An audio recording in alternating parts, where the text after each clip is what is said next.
saludo a todos y a la audiencia. Gracias a ustedes por llamar. Bueno, Pitu, la verdad que, primero, no te joda, que yo te digo Pitu como si te conociera de toda la vida. No, no hay ningún problema. Me puede decir como quiera, no hay problema. Pitu, bueno, la idea era conversar con vos, por supuesto, que nos cuentes un poquito tu historia de vida y ya obviamente para desembocar en lo que es, en todo lo que han logrado vos, tu grupo, nada más y nada menos que en una villa. Primero, comentanos, Pitu, ¿qué ciudad oculta? Bueno, Ciudad Oculta es un barrio que queda en la ciudad de Buenos Aires, más específicamente en la Comuna 8, en el barrio de Lugano. Es una villa que fue creada en los fines de los años 30, principios de los años 40, y que, bueno, fue pasando por distintos procesos históricos, sobreviviendo la erradicación de villas que provocó el gobierno militar en la última dictadura, y hoy es un barrio que contiene más o menos a 35.000 familias, más o menos. 35.000 familias. Las características del barrio son las características de cualquier barrio que tiene, que es un barrio popular, una villa. Nosotros consideramos que una villa de emergencia, ahí de esa manera nos criamos conociendo nuestro barrio y tiene las características de un barrio de eso, calle de tierra, no garantizado todos los servicios básicos, ¿no? Y es donde por lo menos en la ciudad de Buenos Aires se habita o se aloja la mayor cantidad de personas con situaciones complicadas. Bueno, no es muy distinto a ningún barrio popular de cualquier lugar del país, me parece. Claro. Pitu, contanos un poquito de tu infancia, lo que nos quieras contar. Bueno, yo nací en el barrio de Matadero, yo nací en el año 1980, yo tengo 42 años, nací en una familia bastante normal, bastante normal una manera de decir, me crié en la casa de mi abuelo paterno, un departamento que había sido parte del plan Dorrego del último gobierno de Perón, la urbanización de una villa, la Villa 7, y le dieron ese departamento a mi abuelo. Yo me crié en ese lugar bastante normal hasta que falleció. Cuando falleció mi abuelo, bueno, me tocó estar en situación de calle, ahí viví muchos años en situación de calle, varios años diría, no muchos, en situación de calle hasta que terminé cayendo ahí en Ciudad Oculta, donde me pude hacer al principio una piecita en el patio de la casa de una amiga de mi mamá. Era mi mamá, para esto yo tenía 12 años, ¿no? Era mi mamá, yo y 3 de mis hermanos, que veníamos de vivir en la calle durante 2 años y medio y encontrábamos ahí nuestro primer lugar. Después, bueno, de ahí también nos tuvimos que ir y logramos encontrar la solidaridad del que fue presidente del barrio en esos años, que nos permitió vivir en un comedor a cambio de que mi mamá cocinara en el comedor, y ahí, bueno, fue la primera experiencia con lo que tiene que ver con algo que uno hacía como política social, como ayuda social, ¿no? Y ahí me crié en ese comedor muchos años. Después, bueno, la situación eran los años 90, ¿no? Un momento de muchísima exclusión, muchísimas necesidades y bueno, en algún momento de mi vida decidí que la delincuencia podía ser alguna solución, que no fue, y que lo único que hizo es traerme muchísimos problemas. Digamos, Pitu, que hasta los 12 años tuviste una vida mínimamente normal.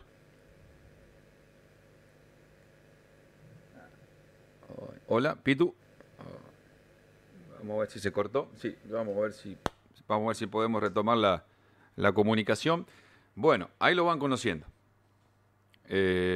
Hasta los 12 años, ay, qué lástima. Es el tema de las notas en vivo.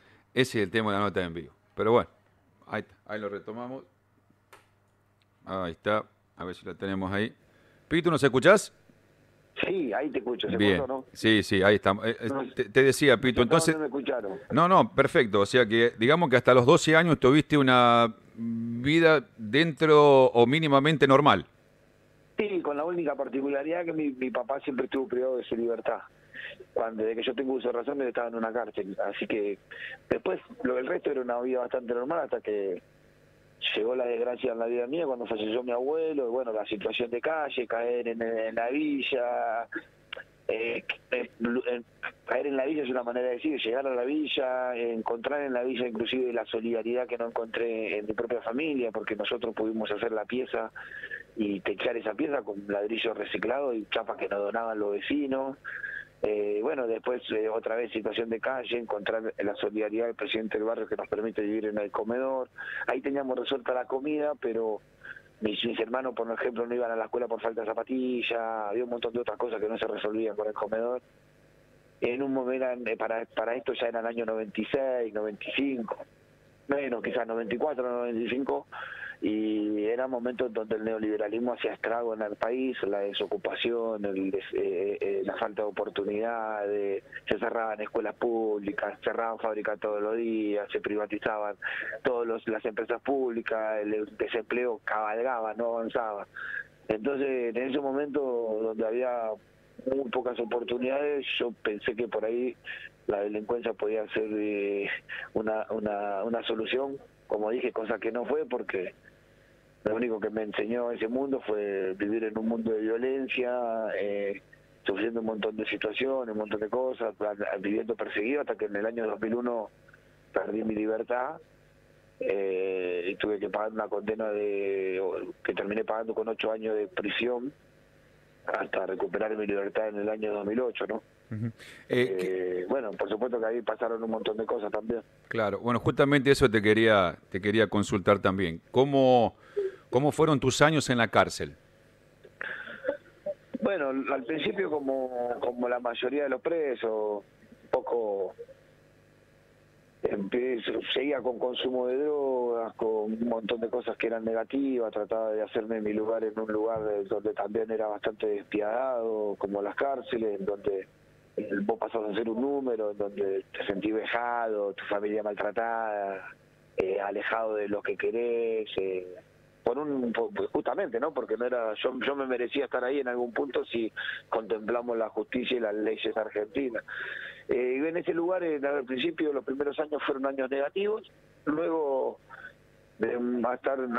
cuando ya llevaba casi 2 años en prisión, el Servicio Penitenciario Federal me consideraba un preso complicado, un preso inquieto, molesto, entonces trató de sacarme de encima y encontró la excusa perfecta con el hecho de que el auto que estaba en el robo que se había cometido se había robado en la provincia de Buenos Aires, entonces me expulsaron del Servicio Penitenciario Federal al Servicio Penitenciario Bonaerense, con la particularidad que en el camino quedé alojado como...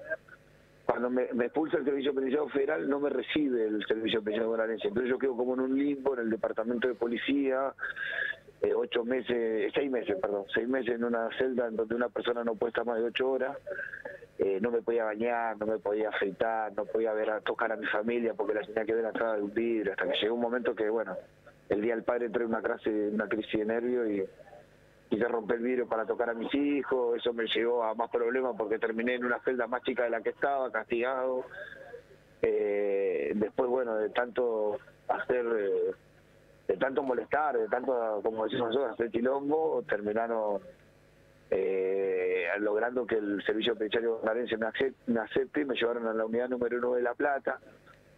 Ahí en esa unidad número 9 de La Plata encontré quizás alguna manera de hacer un clic en la cabeza a través de la educación. Me inscribí a terminar la secundaria, eso me llevó a leer mucho. Mientras estaba privado de mi libertad, tenía 2 profesores ahí en la escuela que me enseñaron cívica y contabilidad, me hablaban de política y empezamos a hablar de Perón, del peronismo, de lo que significó eso para la Argentina. Esto era algo muy peronista. También hablábamos de socialismo y de muchas cosas, el rol de los medios.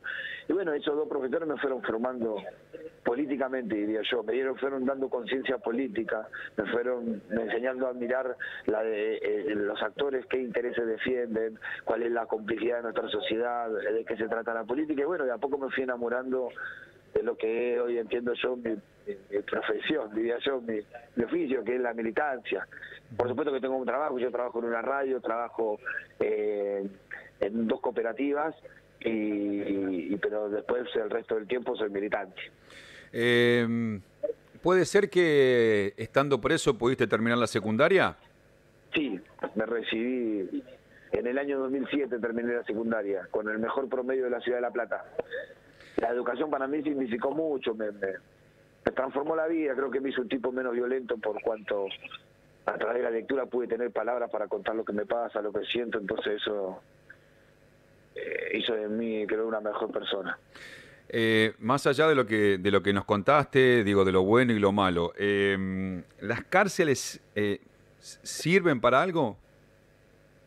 No, como están planteadas hoy, a no ser por un esfuerzo que puedas poner vos, a mí o sea, lejos de serme cómodo haber terminado los estudios dentro de una cárcel, me fue muy complicado. El Servicio Penitenciario Federal está, bonaerense, el federal, todo el servicio penitenciario está diseñado como para que eso no ocurra bien, como que sea un privilegio trabajar y estudiar y no sea ni siquiera una obligación o una posibilidad.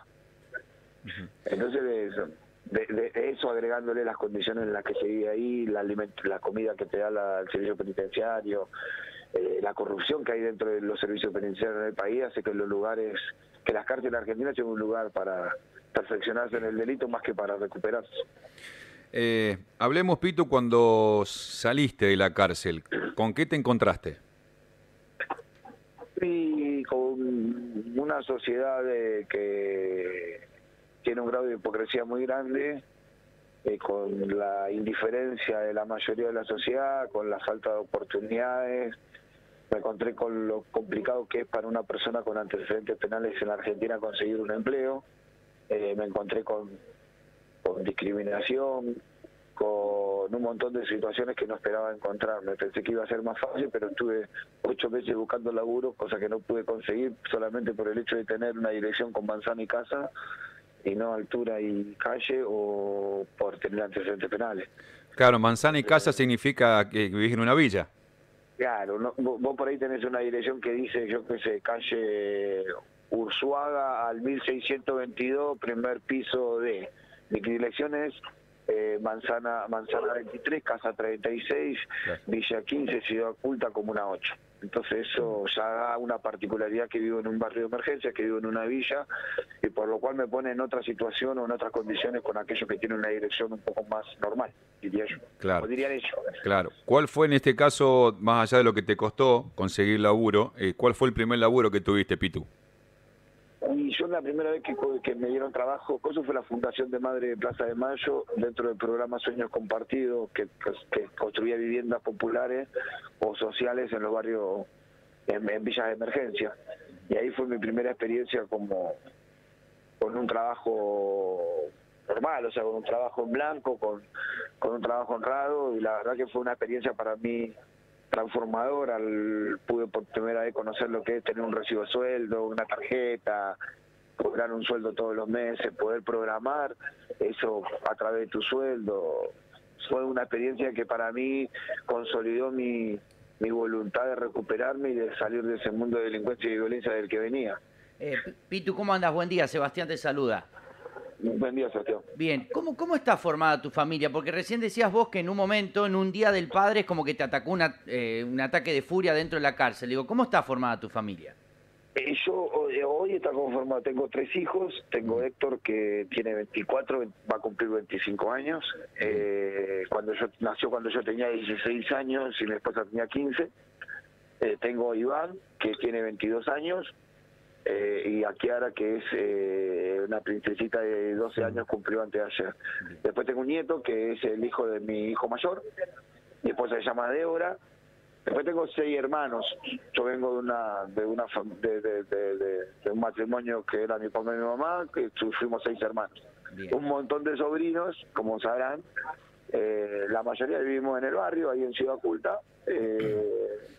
Mi compañera de vida, mi señora, trabaja en una fábrica hace muchísimo, una empresa de termotanque hace muchísimo tiempo, y gestiona 2 comedores comunitarios y algunas tareas que hace social, pero eso lo hacemos más de vocación, no lo tomamos como un trabajo, es como una vocación para nosotros la militancia. ¿Y puede ser que antes de que te suene el teléfono y que te den tu primer trabajo, cómo fue ese momento que por ahí dijiste, bueno, 8 meses sin encontrar trabajo, cómo fue? Fue muy particular porque, bueno,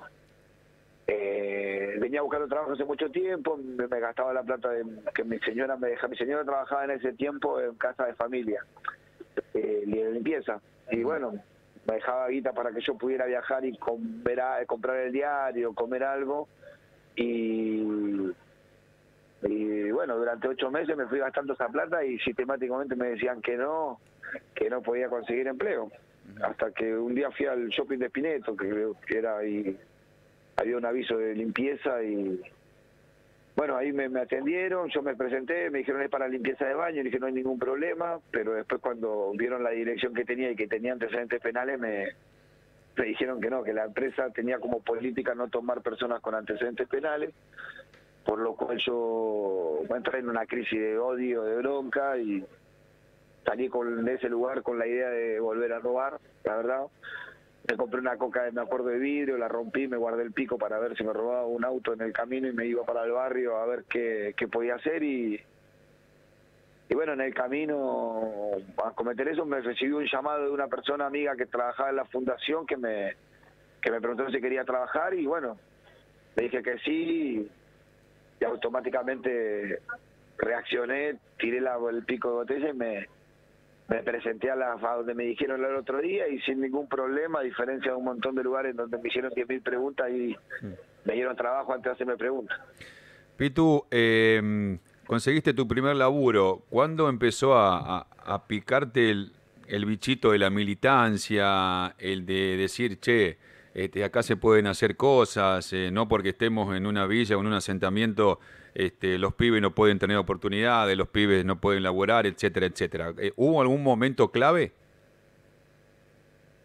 Sí, una vez que uno resuelve algunas cuestiones básicas, una vez que uno tiene empleo, cobra un sueldo, va acomodando un poco su vida, se da cuenta comúnmente en los barrios donde vivo yo que la salida nunca es individual, que por mucho que te esfuerces individualmente, vivís en el mismo contexto, con la misma pobreza que te rodea, empezás a entender algo que siempre entendiste desde chico en los barrios como el mío, es de que la solidaridad es como un eje fundacional de la comunidad en la que vivimos nosotros. Entonces empezás a tener valor por lo colectivo, por el esfuerzo colectivo, empezás a entender cómo cuando los vecinos se organizan van cambiando las cuestiones. Entonces esa memoria siempre uno la tiene de haberla visto de otros tiempos en el barrio. Siempre hay alguien antes que uno que hizo un montón de cosas en los barrios. Y un poco tomando esa experiencia y un poco viendo la situación en la que estaban muchos amigos míos con el Paco y con un montón de situaciones, empezamos primero con la fundación a proponer un proyecto que consistía en darle posibilidades de trabajo a pibes con problemas de adicciones para empezar desde ahí a reconstruir sus vidas. Fue un programa que funcionó bastante bien, esa fue mi primera experiencia militante. Pasaron como 400 chicos por ese programa que pudieron salir de las adicciones a través del empleo y de la reconstrucción de la familia, siempre como el trabajo como eje organizador de esas vidas. Y bueno, después me empecé a militar en una organización que se llamaba Causa Popular y después al tiempo vino el conflicto del Parque Indoamericano, en donde yo fui parte de ese conflicto y tuve una notoriedad pública muy evidente que me llevó a otro estadio de mi militancia en cuanto a que me conocía todo el mundo y los ministros me llamaban por mi nombre, entonces eso sirvió para abrir puertas, para que nosotros empecemos a estructurar lo que hoy es nuestra organización, que se llama Mujica Vive. Y bueno, fueron pasando de distintos tiempos, en esos tiempos gobernaba el kirchnerismo, eran tiempos más fáciles, después bueno vino el macrismo con todo lo que sabemos y lo que implicó todo ese proceso de mucha lucha para las organizaciones sociales y bueno, fuimos creando algunas herramientas para ir resolviendo las cosas cotidianas que nos van presentando, como el empleo, como la educación, como la salud. Y fue ahí que creamos una escuela secundaria en Ciudad Oculta, y como esa funcionó bien, creamos otra en Barrio Obrero, y como esa funcionó bien, creamos otra escuela secundaria para adultos en la 21-24. Eso también nos dio la posibilidad de entender el mundo de la educación como un eje transformador de la vida de los jóvenes y proponer la apertura de escuelas primarias, pero como con la educación solo no alcanza, también tuvimos que empezar a construir cooperativas para crear puestos de trabajo, y ahí creamos Reciclar Sur, que es una cooperativa de reciclado de plástico que tiene un proceso de agregado valor al plástico muy virtuoso, que permite que a los recicladores se le pague mucho mejor el plástico que lo que se le venía pagando antes. Creamos también nuevas cooperativas que gestionan conectividad en barrios populares. Creamos alguna cooperativa de mantenimiento eléctrico que hace mantenimiento eléctrico también en barrios populares, que se corta la luz mucho y que ahí hay mucho para laburar. Alguna cooperativa de construcción. Ahora estamos en pleno proceso armado de una cooperativa gastronómica que es una fábrica de pasta, que le va a dar trabajo a 14 compañeras, a 14 vecinas del barrio que tienen la característica de venir de situaciones de violencia de género y de un montón de cosas de esas, que estamos tratando de que ese sea un ámbito para poder desarrollar su vida. Son pequeñas muestras de que sí se puede construir economía popular autosustentable, que genere empleo real, que no necesite de un subsidio del gobierno, ni mucho menos.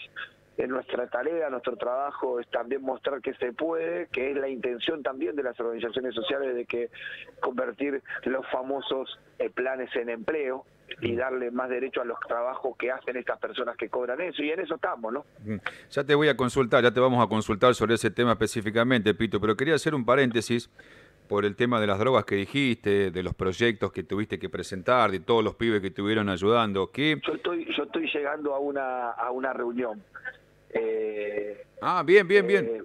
Voy a estar en 5 minutos, voy a tener menos, en 5 minutos voy a estar entrando en una reunión. Listo, entonces... Me quedo acá igual tranquilo, pero dale, hablemos, no hay problema. Dale, brevemente entonces consultarte qué opinás de las políticas públicas relacionadas con el tema drogas, hablando de la prevención, acompañamiento. ¿Cuál es tu opinión? ¿Hay políticas verdaderamente que le sirven a los pibes?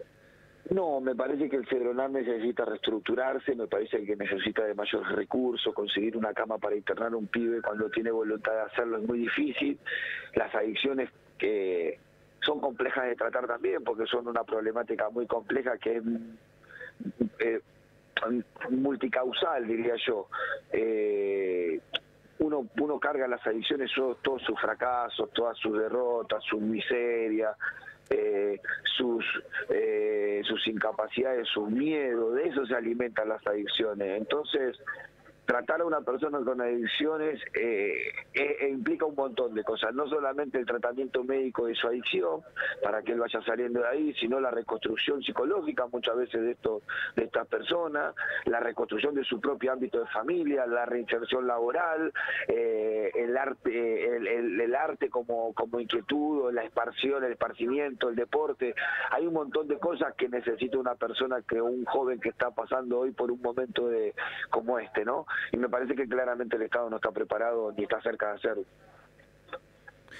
No hay una mirada multifacética, si no se cree que primero se atendían las decisiones de una manera represiva a través de la justicia o de la policía, y luego se cambió y se viró y se atiende solo y exclusivamente como una cuestión de salud, y me parece que es una cuestión que tiene muchísimas otras variables, ¿no? Que no puede solamente atenderse exclusivamente el Ministerio de Salud, ahí tiene que estar involucrado el Ministerio de Trabajo, el Ministerio de Desarrollo Social, Deporte, porque tiene que tener, si nosotros la política que tenemos es sacar al pibe de la esquina, llevarlo a un centro de recuperación, engordarlo 40 kilos a través de dulce de membrillo y después volverlo a poner en la misma esquina con las mismas condiciones, lo más probable es que ese pibe vuelva otra vez a lo mismo. Claro. Entonces ahí necesitas crear un montón de otras opciones para que el pibe pueda tener y que no sea el único camino volver a consumir droga en la esquina de su casa, ¿no? Y ahí entra en juego deporte, trabajo, educación, turismo, un montón de áreas que deberían interactuar en esta problemática con adicción. Bien, Pito, vamos a ir rápido entonces. Vos cuando tengas que cortar nos avisás, no hay ningún problema. Dale, no hay problema. Llegaron tarde, así que estamos con tiempo. Bien. ¿Hay alguna propuesta certera, alguna propuesta del Estado para salir de la economía popular, para combatir la economía popular? ¿Alguna política certera de Estado hay? No, nosotros no creemos que haya que combatir la economía popular. Me parece que la economía popular llegó para quedarse. No creo que sea esa el rol del Estado. Me parece que el rol del Estado tiene que ser, primero, entender la economía popular, poder, en muchas áreas la economía popular es muy virtuosa, tiene mucha capacidad de crecer, en otras no. En otras me parece que no tiene futuro. Entonces, primero definir esas áreas en donde sí la economía popular puede crecer y no, dotar esas áreas de maquinaria para que pueda tener escala de producción y poder tener puente entre la economía popular y la cadena de valores de las grandes empresas. Estoy seguro que muchas de las cosas que se hacen se pueden hacer en emprendimientos productivos dentro de los propios barrios, cercanos a los barrios, que le dé trabajo a la gente a través de cooperativa o de otra modalidad y que pueda abaratar costos de la línea línea de producción de las grandes empresas. De esa manera poder crear una economía popular autosustentable, no dependiente del Estado, y ahí lo que necesitamos que el Estado, en vez de ser un financiador con asistencia directa al beneficiario, sea un financiador de equipamientos para que la producción crezca de la economía popular, y un articulador para que el sector privado interactúe con la economía popular sin miedo, con beneficios impositivos y con un montón de cosas que se pueden crear. Creo que un poco es por ahí el trabajo, porque lo otro que se propone, que es la creación de puestos de trabajo, es una mentira. La Argentina no puede superar los 7 millones de puestos de trabajo registrados desde el principio de los años 70. En el mejor momento del kirchnerismo, es una realidad, se estaba cerca de los 7 millones de puestos de trabajo registrados, pero había 11 millones de trabajadores que estaban sin derecho, que eran parte de la economía popular. En ese momento no era un problema porque había un grado de consumo muy alto en la Argentina, entonces muchos de los que vivían en ese mundo tiraban una mantita en un centro comercial y vendían un montón de cosas, cualquier boludez vendía, me refiero, ¿no? Ponía Sí. puesto en la parada de Claro. colectivo, vendía tortilla y vendía, entonces no se notaba. Cuando vino el macrismo y se cayó el consumo, ahí se notó que había mucha gente que vivía eso, que al caerse el consumo quedó en el aire. Es ahí en donde sale el salario social complementario para ayudar a esta gente. O sea, Entonces, Pitu, me parece que un poco sí. que hay que hacer es eso. Sí, o sea que hoy, digamos, trabajo formal por planes sociales es prácticamente imposible. Y deberíamos crear a razón de entre 7 y 10 millones de puestos de trabajo. ¿Vos creés que eso va a pasar? No, por eso mismo. Entonces, claro, digo, nosotros sabiendo que eso no va a pasar, creemos que la economía popular va a estar durante muchos años más con nosotros, y lo que tenemos que hacer es que los que viven ahí adentro cada día vean un poquito mejor, en la medida de lo que podamos, ¿no? Pitu, te hago un ping-pong y te dejo. ¿Puede ser? Dale. Ping-pong, pregunta breve, respuesta breve. Milei. Un desquiciado.